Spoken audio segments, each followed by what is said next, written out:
Hello guys, कैसे हैं आप लोग? कैसे चल रही है आप लोगों की तैयारी? सो गाइस, इस वीडियो में हम बात करेंगे truth about SBI clerk vacancy. जैसा कि कहा जा रहा है कि इस बार 15,000 प्लस वैकेंसीज आपकी आएंगी। सितंबर में आपका एग्जाम होना है, ठीक है, प्रीलिम्स एग्जाम होना है एसबीआई क्लर्क का। तो उसके बारे में हम कुछ बात करते हैं। देखो, यूजुअली ना होता क्या है कि अगर 15,000 वैकेंसीज आ रही हैं तो इसका मतलब ये नहीं है कि 15,000 बच्चों में से एक सीट, लाइक जो कंपटीशन है वो कम है उसके लिए, ऐसा नहीं है।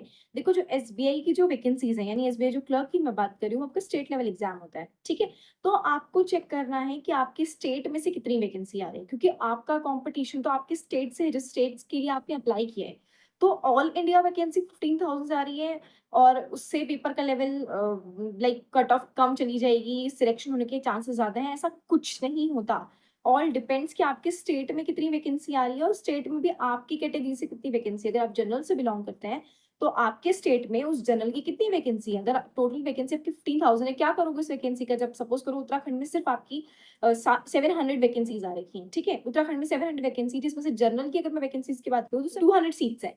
तो अब क्या करोगे? आपके लिए तो कॉम्पिटिशन तो 200 का है ना। तो ये मत सोचना कि 15,000 आ रही है तो इससे कुछ अलग होने वाला है। देखो, माहौल जैसा था पहले वैसे ही है। आपका जो कॉम्पिटिशन है वो आपके अपने स्टेट से है, for which you have applied, and आपकी कैटेगरी से है। तो ये वो जो ओवरऑल वैकेंसीज है, इससे इतना अपने आप को खुश मत करिए कि भाई ठीक है, इस बार एग्जाम हो जाएगा, ठीक है। पढ़ाई करिए, बेसिकली मेन मोटिव क्या है कि आप लोग पढ़ाई करें। फालतू इधर उधर डिस्ट्रैक्ट होके कितनी वैकेंसीज आएंगी, क्या है क्या नहीं, इसमें अपना टाइम वेस्ट मत करो। सेकंड चीज क्या है, देखो कि हम लोग कई बार क्या करते हैं, दूसरे स्टेट से अप्लाई कर देते हैं। जैसे कोई हिंदी स्पीकिंग स्टेट से बिलोंग करता है तो आप दूसरे हिंदी स्पीकिंग स्टेट के लिए अप्लाई करते हो, राइट।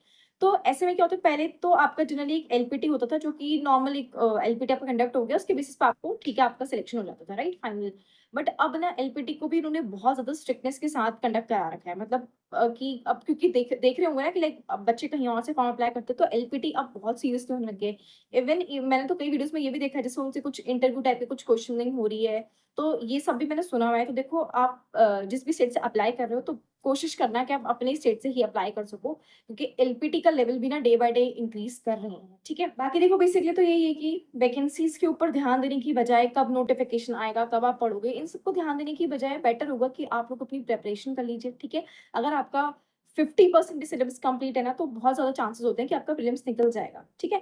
और प्रीलिम्स निकल जाएगा, बट मेन टास्क तो प्रीलिम्स क्वालीफाई करना नहीं है ना, मेन टास्क तो आपका मेंस क्वालीफाई करना है। और फॉर मेंस, मेंस का लेवल ना बहुत डिफिकल्ट हो गया। मतलब आपने जैसे पिछले साल जो एसबीआई क्लर्क 2024 का जो पेपर हुआ था, उसमें देखा होगा कि पेपर का लेवल क्या आ रहा था।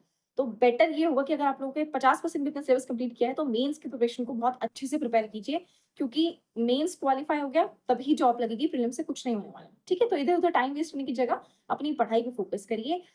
तो इस वीडियो को हम यही एंड करते हैं। वीडियो कैसी लगी कमेंट सेक्शन में जरूर बताना, and don't forget to hit the bell icon. Thank you everyone, bye bye, take care.